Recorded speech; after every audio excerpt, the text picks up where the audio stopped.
Thank you for staying. I knew that you would. All right, let's get right back to it. The top 5 e-commerce marketing mistakes and how to fix them. This is session 2. Now, if you missed session 1, you can send me an email and I'll send you all the slide decks that you need so you can see both of them and get all the information. But let's jump right back into it. If you remember, we started with the common problems in marketing and technology that we just can't fix, that the owner has to fix those things. We covered those in the first one. We also, in number 1, we covered page speed. We also covered risk reversal, really important for the psychology of your customer. So the third thing that we're starting with in this session is, why listen to me? No one needs to know. Boop, boop, boop, boop, repeated information. Remember, our example e-commerce store is Estee Lauder. EsteeLauder.com. I think they're doing an amazing job overall. This is their homepage, scrolls all the way down. It's a series of hero images. They are my touchstone. They are my reference because they're doing it right. So, number 3, image alt tags. Pet peeve of mine. Who uses alt tags correctly? Brief history of alt tags and why they're important to everyone. Back in the 1990s when I was a wee little developer guy, alt tags were important because the internet was slow.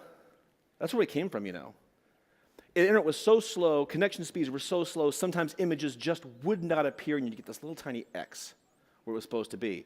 So they invented alt tags specifically to take and give you a textual representation in case the internet was so slow it didn't load your image. It's that simple. Well, that kind of morphed over time because as the internet sped up, alt tags became kind of an important thing for accessibility. As we wanted to make the internet more and more compliant with ADA requirements in the United States and other accessibility laws around the world, alt tags were all of a sudden used for e-readers. So when people could read and hear a description of what the image was supposed to be there, then now what's important to us all here is that Google now has taken and says, okay, well, this is good information that's describing an image, and we certainly want to do good image search. They use alt tags to help give you SEO ranking, so it serves a bunch of purposes all at once. Most e-commerce stores, however, are not making good use of it.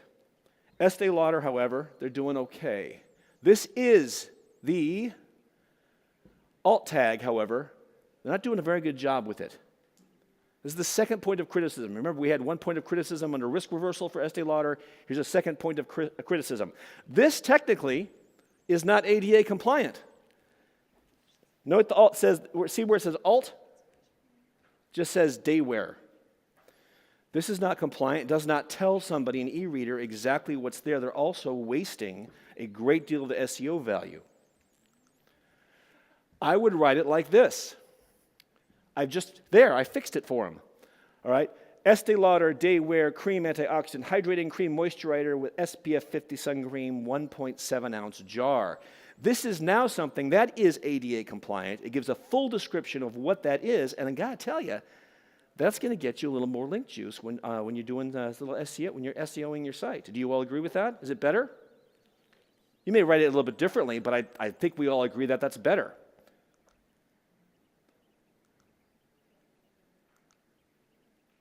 Incidentally, if you remember from the first part of the presentation, this is the standard image. Estee Lauder agrees with me. I remember my recommendation was 4 inches at 150 DPI. Theirs is 3.75 at 150 DPI. Tablets and smartphones, my friends. That's my recommendation. All right, the next thing, get out of your customer's way. This is something that Estee Lauder does really, really well. Brilliantly, as a matter of fact. When you go to one of their primary products, any one, everything you need to buy is right there. We talked about a lot of these things. The risk reversal is there. The buy buttons are there, right? Everything that you need is above the fold. The customer can make a decision now, and they're only going to scroll down if they need more information. But the buy button's right there. Product details, as you scroll down, this is kind of important too. This is actually executed brilliantly. I'm going to go back here. This is the top of the product page. Scrolling down, and then I scroll a little bit more, and this pops up, right? So as you're going down and getting more and more information, and then you get past the chat window in a second, this little add to bag, so the customer can buy whenever they decide to buy. I think it's a brilliant execution of the strategy. They're out of the customer's way. The customer didn't buy right away, and they start scrolling down. This pops them up, so whenever that decision's ready to be made, as you continue to scroll down, it stays there. Now I'm looking at social proof.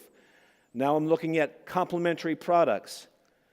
Now I'm chat with the beauty advisor. But no matter when I make that decision to make the purchase, it's always in window. They are out of the customer's way as fast as the customer's ready to buy. It's a brilliant implementation of that philosophy. And then you're all the way to the bottom. All right. People love to upsell. This is another way that people get too much in their customer's way.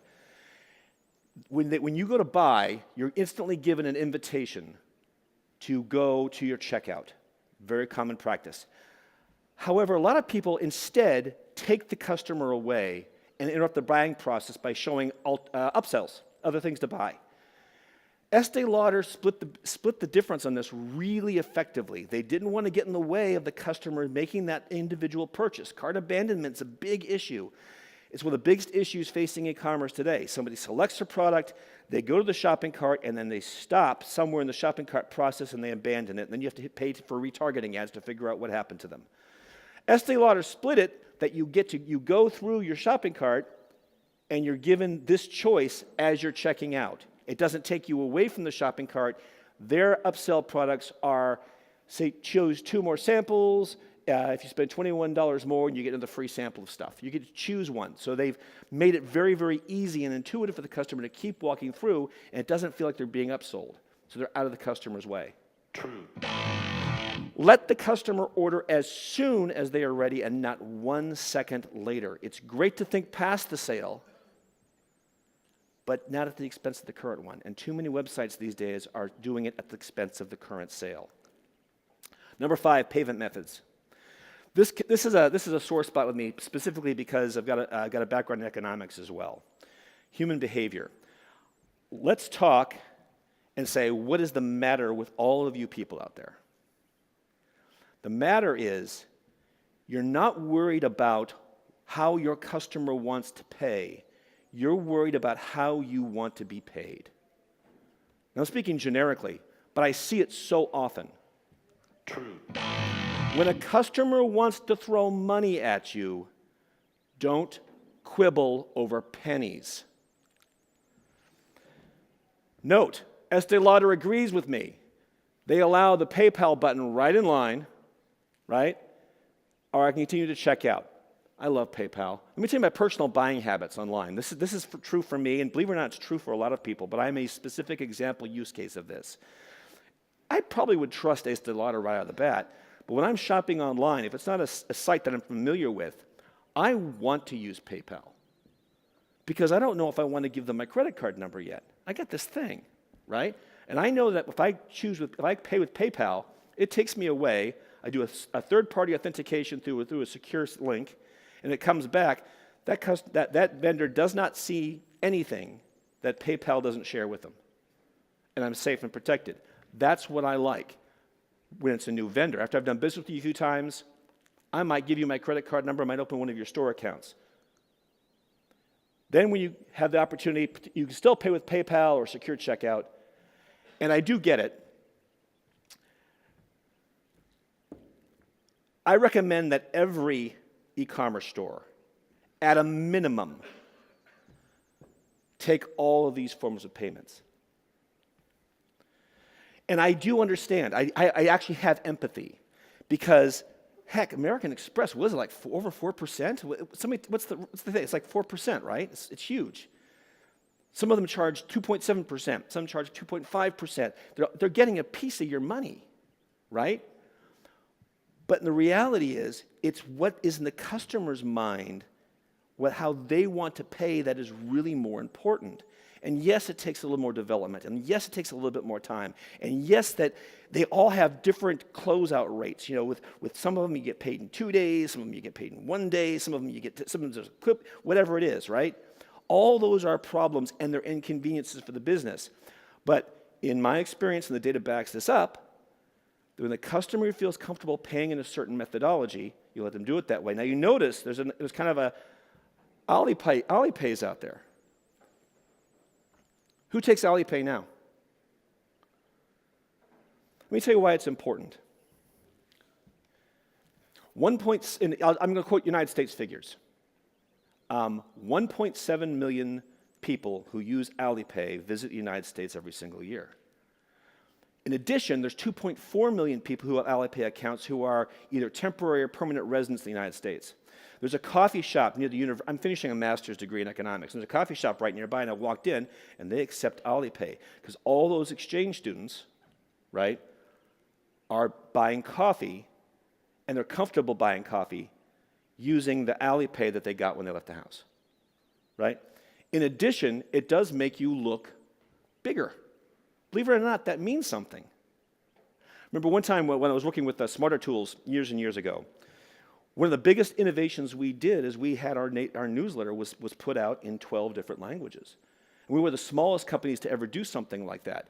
But the perception that it gave, the footprint that it gave, in addition to being very convenient for our customers, but it gave the impression of being an international organization.